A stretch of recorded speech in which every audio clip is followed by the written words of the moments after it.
Morning, welcome to teams kitchen secrets. നമ്മൾ ഇന്ന് നല്ലൊരു പാവയ്ക്ക തീയൽ ഉണ്ടാക്കുന്നത്. അതിനാവശ്യമായിട്ടുള്ള സാധനങ്ങൾ ഞാനിവിടെ ഒരു 1.5 പാവയ്ക്ക എടുത്തേക്കുന്നത്, പിന്നെ ഒരു 4 പച്ചമുളക്, കുറച്ച് തേങ്ങാക്കൊത്ത് വേണേ. ഈ പാവയ്ക്കായ്ക്ക് ചെറിയൊരു കയ്പില്ലേ, അപ്പോൾ ഈ തേങ്ങാക്കൊത്ത് ഇടയ്ക്കൊന്ന് കടിക്കുകയാണെങ്കിൽ ആ കയ്പ് കുറച്ചങ്ങ് മാറി കിട്ടുവേ. പിന്നെ വേണ്ടത് കുറച്ച് ചുവന്നുള്ളി, ഒരു സവോള, പിന്നെ പുളി, നമ്മുടെ സാമ്പാർ പുളി ഇല്ലേ, സാമ്പാർ പുളി ഒരു വലിയ നെല്ലിക്ക വലുപ്പത്തിലാണ് എടുത്തേക്കുന്നത്. അതിനകത്ത് കുറച്ച് വെള്ളം ഒഴിച്ചിടണേ. പിന്നെ വേണ്ടത് നമുക്കൊരു അരമുറി തേങ്ങയാണ് ഞാൻ എടുത്തേക്കുന്നത്. ഇത് നന്നായിട്ട് വറുത്തെടുക്കണേ. വറുത്ത് കഴിയുമ്പോൾ ഒരു ബ്രൗൺ കളർ ആകുമ്പോൾ മല്ലിപ്പൊടി, മുളക് പൊടി, മഞ്ഞൾപ്പൊടി അതെല്ലാം ഇടണം. അതൊക്കെ ആ സമയത്ത് ഞാൻ കാണിച്ചു തരാവേ. ഇത് നമുക്ക് ആദ്യം ചെറുതായിട്ട് അരിഞ്ഞെടുക്കണേ. ഇവിടെ പകുതി പാവയ്ക്ക ഇങ്ങനെ എടുത്ത് വെച്ചിട്ടില്ലേ, അതിൻ്റെ അരിയൊക്കെ കളഞ്ഞ് ഞാനൊരു 10 മിനിറ്റ് കല്ലുപ്പിട്ട വെള്ളത്തിൽ വാഷ് ചെയ്ത് വെച്ചേക്കുവാണ്. ഇതിങ്ങനെ ചെറുതായിട്ട് അരിഞ്ഞെടുക്കണം. നമ്മളെപ്പോഴും ഈ വെജിറ്റബിൾസ് ഉണ്ടല്ലോ, കുറച്ച് വെള്ളം ഒഴിച്ച് കല്ലുപ്പിട്ട് ഒരു അരമണിക്കൂറെങ്കിലും നമ്മൾ വെച്ചേക്കണേ. അതിനകത്ത് ഈ കീടങ്ങളൊന്നും വരാതിരിക്കാൻ വേണ്ടി അവരെന്തെങ്കിലുമൊക്കെ ഇങ്ങനെ വെജിറ്റബിളിൻ്റെ പുറത്ത് സ്പ്രേ ചെയ്യുന്നുണ്ടാകുമേ. അപ്പം നമുക്ക് അതൊന്നും ശരീരത്തെ അഫക്റ്റ് ചെയ്യാതിരിക്കാൻ വേണ്ടി നമ്മൾ കല്ലുപ്പിട്ട വെള്ളത്തിനകത്ത് കുറച്ച് നേരം അതൊന്ന് ഇട്ട് വെച്ച് നന്നായിട്ട് വാഷ് ചെയ്തെടുത്താൽ നല്ലതായിരിക്കുമേ. ഞാനിപ്പോൾ ഇത് കല്ലുപ്പിട്ട വെള്ളത്തിൽ ഒരു അരമണിക്കൂർ വെച്ചിട്ട് വാഷ് ചെയ്തെടുത്തേക്കുന്നതാണ്. പാവയ്ക്കയെല്ലാം നമുക്ക് ഇതുപോലെ ചെറുതായിട്ട് അരിഞ്ഞെടുക്കാവേ. നമ്മളിവിടെ ഈ പാവയ്ക്കയെല്ലാം നന്നായിട്ട് അരിഞ്ഞെടുത്തിട്ടുണ്ട്.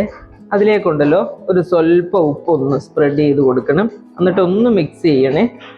ഈ ഉപ്പിങ്ങനെ ഇങ്ങനെ കുറച്ച് ഉപ്പിങ്ങനെ ഇട്ട് വെച്ചാലുണ്ടല്ലോ, ഇങ്ങനെ പുരട്ടി വെച്ചാൽ ഇതിൻ്റെ ആ കയ്പ് കുറച്ച് കുറയുമെന്നാണ് പറയുന്നത്. അതുകൊണ്ടാണ് ഞാൻ കുറച്ച് ഉപ്പിട്ട് ഇങ്ങനെ പുരട്ടി വെച്ചേക്കുന്നത്. പിന്നെ നമ്മൾ കുക്ക് ചെയ്യുമ്പോൾ ഓർത്തോണം, നമ്മൾ ഇതിനകത്ത് കുറച്ച് ഉപ്പ് പുരട്ടിയിട്ടുണ്ടെന്ന്. അത് മറന്നു പോയിട്ട് ഒരുപാട് ഉപ്പ് പിന്നീട് കറി ഉണ്ടാക്കുമ്പോൾ നമ്മൾ ഇതിനകത്ത് ആഡ് ചെയ്യരുതേ, നോക്കിയിട്ട് വേണം ചെയ്യാൻ. ഉപ്പിങ്ങനെ ഒന്ന് നന്നായിട്ടൊന്ന് മിക്സ് ആക്കിയിട്ട് നമുക്ക് ബാക്കിയുള്ള ഉള്ളിയൊക്കെ അരിഞ്ഞെടുക്കാവേ. ഉള്ളി, തേങ്ങാക്കൊത്തൊക്കെ ഇല്ലേ, തേങ്ങാക്കൊത്ത് കുറച്ച് വീതി ഉണ്ടല്ലോ, ചെറുതായിട്ട് ഇങ്ങനെ ഒന്ന് കട്ട് ചെയ്യണം. കട്ട് ചെയ്തിട്ട് ഈ തീയലിനകത്ത് നമ്മൾ വളരെ ചെറിയ തേങ്ങാക്കൊത്ത് വേണം. നമ്മൾ ഈ ബീഫ് ഫ്രൈക്കൊക്കെ ഇടത്തില്ലേ, അതുപോലെ ആകരുതേ, ചെറിയ പീസായിട്ട് വേണം ഈ തീയലിനൊക്കെ തേങ്ങാക്കൊത്ത് ഇടാനേ. ബീഫ് ഫ്രൈക്കൊക്കെ നമ്മൾ കുറച്ച് ബീഫ് ഫ്രൈ അല്ലേ, ചിക്കൻ പെരട്ടിനകത്തൊക്കെ നമ്മൾ കുറച്ചുകൂടെ വലിയ വീതിയിൽ അങ്ങിടുകയല്ലേ ചെയ്യുന്നത്. ഈ പാവയ്ക്ക തീയലിനകത്തും ഉള്ളിത്തീയലിനകത്തും നമ്മളിതുപോലെ ചെറുതായിട്ട് ഈ കോക്കനട്ട് ചെറുതായിട്ട് കട്ട് ചെയ്തിട്ട് കൊടുക്കും കേട്ടോ. അപ്പോൾ അത് കഴിക്കുമ്പോൾ നല്ലൊരു ടേസ്റ്റാണ്. പിന്നെ പാവയ്ക്കകത്ത് ഞാൻ പറഞ്ഞല്ലോ, ചെറിയൊരു കയ്പും കൂടെ ഉള്ള കാരണം ഈ തേങ്ങാക്കൊത്ത് ഇടുമ്പോൾ അപ്പോൾ ആ കയ്പൊക്കെ കുറച്ചൊന്ന് കുറഞ്ഞു കിട്ടും. ചെറിയ കയ്പ് എല്ലാവർക്കും ഇഷ്ടമാണ്. കാര്യം പാവയ്ക്ക തോരനൊക്കെ ആണേലും ചിലർക്ക് ഭയങ്കര ഇഷ്ടമാണ്, എല്ലാ ദിവസവും കഴിക്കുന്നത് തന്നെ. വളരെ ഗുണമുള്ള സാധനമാണ് പാവയ്ക്ക. തീയലൊക്കെ ആണേലും നമുക്ക് പല വെജിറ്റബിൾ കൊണ്ട് നന്നായിട്ട് തീയൽ ഉണ്ടാക്കാവുന്ന, തീയൽ എല്ലാവർക്കും ഇഷ്ടമുള്ള ഒരു സാധനമാണ്. പിന്നെ തേങ്ങ വറുത്തെടുക്കുന്നതിൻ്റെ ഒരു ബുദ്ധിമുട്ടും ചെറിയ മടിയൊക്കെ വരുമെന്നേ ഉള്ളേ. നമ്മൾ സവോള ഇതുപോലെ 4ആയിട്ട് കീറണേ. ഹാഫ് ഇങ്ങനെ കീറിയിട്ട് ഇങ്ങനെ ഇട്ട് ചെറുതായിട്ട് അരിഞ്ഞെടുക്കണേ. മറ്റേ നമ്മൾ ഇറച്ചിക്കൊക്കെ അരിയുന്ന പോലെയല്ല തീയലിന് അരിയേണ്ടത്. ചെറിയ ഉള്ളി മാത്രം ഇടാൻ പറ്റുവാണെങ്കിൽ അത്രയും ടേസ്റ്റ് ആയിരിക്കുമേ. ഇവിടെ ഞാനിപ്പോൾ രണ്ടും കൂടെ ചേർത്തേക്കുന്നത്. എപ്പോഴും ഈ നോൺ വെജ് ഒക്കെ കഴിക്കാതെ ഇടയ്ക്ക് ഇങ്ങനെ വെജ് മാത്രമായിട്ട് കഴിക്കാൻ നോക്കണേ. ഈ തീയലൊക്കെ ഉണ്ടെങ്കിൽ ഊണൊക്കെ കഴിക്കാൻ വളരെ സുഖമാണ്. ഇപ്പോൾ ഫിഷ് ഫ്രൈയും അല്ലെങ്കിൽ മീൻ പീര അങ്ങനെയുള്ള സാധനങ്ങളൊക്കെ വളരെ നന്നായിട്ട് ചേർന്ന് പോകുന്ന ഒരു കറിയാണ് ഏത് തീയലിൻ്റെ കൂടെ ആണെങ്കിലും. ഫിഷൊന്നും ഇല്ലയെന്നുണ്ടെങ്കിൽ നമുക്ക് ഓംലെറ്റോ അല്ലെങ്കിൽ പപ്പടം, ഒരു തോരന്, അങ്ങനെയൊക്കെയുള്ള കോമ്പിനേഷനിൽ നമുക്ക് കഴിക്കാവുന്നതേ ഉള്ളേ.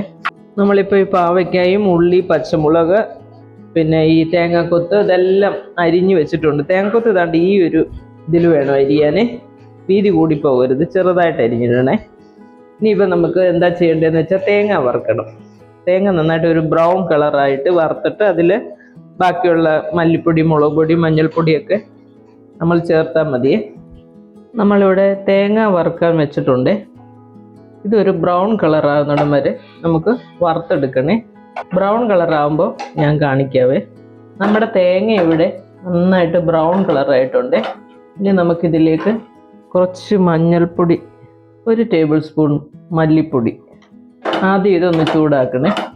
നമ്മൾ ഫ്ലെയിം സിമ്മിലേക്ക് വെച്ചേക്കുവാണേ. 1 ടേബിൾ സ്പൂൺ കാശ്മീരി ചില്ലി പൗഡറാണ്.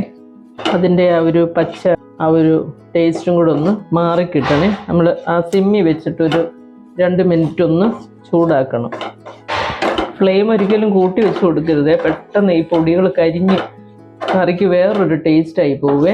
ഫ്ലെയിം അങ്ങ് നിർത്തിയേക്കാം. പക്ഷേ ഫ്ലെയിം നിർത്തിയാലും 1-2 മിനിറ്റ് ഒന്ന് ഇളക്കി കൊടുക്കണം. കാരണം അല്ലെങ്കിൽ ഉണ്ടല്ലോ ഈ പാത്രം നല്ലപോലെ ചൂടായിട്ട് കിടക്കുകയല്ലേ, അപ്പോൾ ആ ഒരു സൈഡ് വല്ലാതെ കരിഞ്ഞു പോകും. കരിഞ്ഞു പോയിട്ട് കറിക്ക് വേറൊരു ടേസ്റ്റായി പോവേ. അപ്പോൾ എപ്പോഴും ഗ്യാസ് ഓഫ് ചെയ്താലും നമ്മൾ 2 മിനിറ്റ് ഒന്ന് ഇളക്കി കൊടുത്തോണ്ടിരിക്കണം.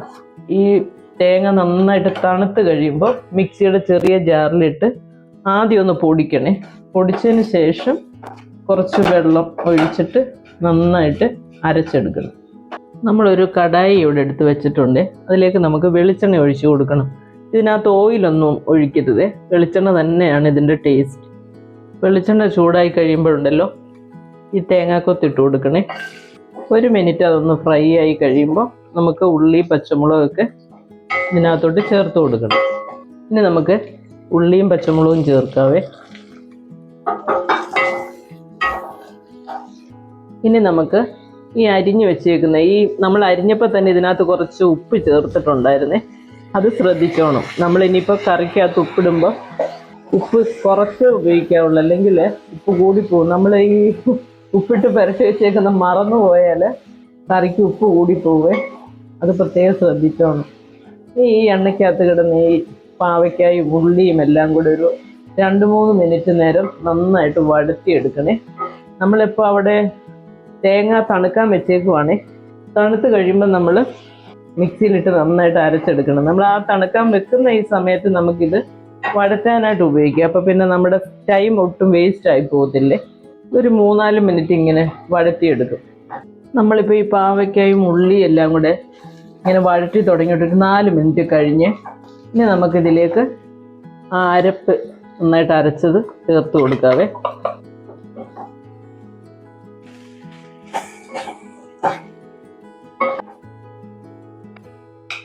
മിക്സിയുടെ ജാറിൽ നന്നായിട്ട് വെള്ളം ഒഴിച്ച് ഇതിനകത്തോട്ട് ഒഴിച്ച് വെക്കണേ. അതിനകത്ത് കുറേ അരപ്പൊക്കെ ഇരിപ്പുണ്ട്.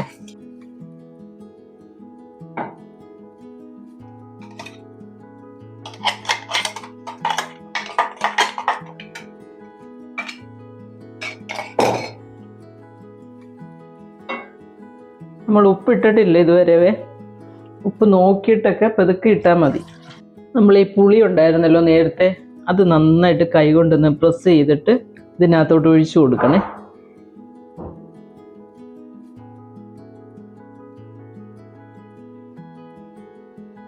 പാവയ്ക്കാത്തതിനൊരു സ്വല്പ പുളി മുന്നിട്ട് നിൽക്കുന്നത് നല്ലതാണ് കേട്ടോ.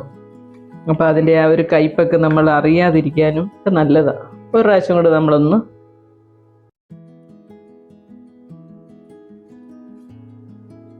ഇനി നന്നായിട്ടൊന്ന് ഇളക്കിയിട്ടുണ്ടല്ലോ. ഇപ്പം നമ്മൾ ഉപ്പ് നോക്കണം, കാരണം നമ്മൾ പാവയ്ക്കായിൽ കുറച്ച് ഉപ്പിട്ടായിരുന്നല്ലോ. ഈ സമയത്ത് നമ്മൾ ഉപ്പൊന്ന് നോക്കണേ. സ്വല്പം കൂടെ ഉപ്പ് വേണം.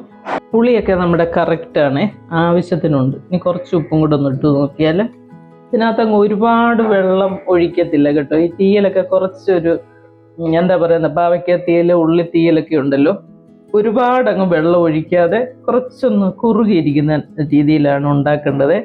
അപ്പോഴാണ് അതിൻ്റെ ടേസ്റ്റ് വരുന്നത്. നമ്മൾ ആ സമയം വെണ്ടയ്ക്ക തീയൽ, പൊട്ടറ്റോ തീയൽ അതിനൊക്കെ കുറച്ചുകൂടെ വെള്ളമൊക്കെ ഒഴിച്ച് ആവശ്യത്തിന് ഗ്രേവി കാണും. ഇത് കുറച്ചൊന്ന് കുറുകിയിരിക്കുന്നതാണെങ്കിൽ നല്ലതായിരിക്കുമേ. ഇപ്പോൾ പൊട്ടറ്റോ തീയലിലും വെണ്ടയ്ക്ക തീയലിലും അല്ലെങ്കിൽ വഴുതനങ്ങ, പടലങ്ങ, അതുകൊണ്ടെല്ലാം നമുക്ക് തീയലുകൾ ഉണ്ടാക്കാം. അതിനകത്തെല്ലാം നമ്മൾ പുളിക്ക് ചേർക്കുന്നത് തക്കാളി ആയിരിക്കും. ആ സമയം ഉള്ളിത്തീയലും പാവയ്ക്ക തീയലിനും നമ്മൾ സാമ്പാർ പുളിയാണ് പിഴിഞ്ഞൊഴിക്കേണ്ടത്. ഇതിനകത്ത് തക്കാളി ഇടരുത്. ഒരു മീഡിയം ഫ്ലെയിമിലേക്ക് ആക്കിയേക്കണേ. എന്നിട്ട് ഇത് അടച്ചു വെച്ചിട്ട് ഒരു 5-6 മിനിറ്റ് ഇങ്ങനെ ഇരുന്ന് വേകട്ടെ. അന്നേരത്തേന് ആ എണ്ണയൊക്കെ തെളിഞ്ഞ് നല്ല സെറ്റായിട്ടുള്ള പാവയ്ക്ക തീയലാകും. നമ്മളിവിടെ ഈ പാവയ്ക്ക തീയൽ വെച്ചിട്ടിപ്പോൾ ഒരു 8 മിനിറ്റായേ. എണ്ണയൊക്കെ നന്നായിട്ട് തെളിഞ്ഞ് നല്ല പോലെ വെന്ത് പാവയ്ക്കെല്ലാം നന്നായിട്ട് വെന്തിട്ടുണ്ട്. നമ്മളൊരു 4 മിനിറ്റ് വഴറ്റാനെടുക്കും. 8 മിനിറ്റ് ഞാൻ ഒന്ന് കുക്കിംഗ് ചെയ്തേ.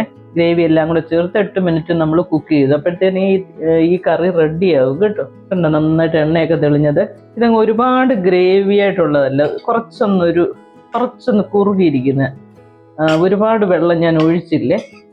പാവയ്ക്കാത്തീയൽ എപ്പോഴും ഇങ്ങനെയാണ് ഇരിക്കേണ്ടത്. പാവയ്ക്കാത്തീയൽ ഉള്ളിത്തീയലൊക്കെ ഏതാണ്ട് ഇതുപോലെ ഒരുപാട് വെള്ളം വെക്കാതെ നമ്മൾ ഈ ഒരു പരുവത്തിൽ വേണം എടുക്കാൻ. ഇനിയിപ്പം നമുക്കിതൊരു ബൗളിലേക്ക് മാറ്റാം. നമ്മുടെ സൂപ്പർ ടേസ്റ്റിലുള്ള പാവയ്ക്കാത്തീയൽ ഇവിടെ റെഡി ആയിട്ടുണ്ട്.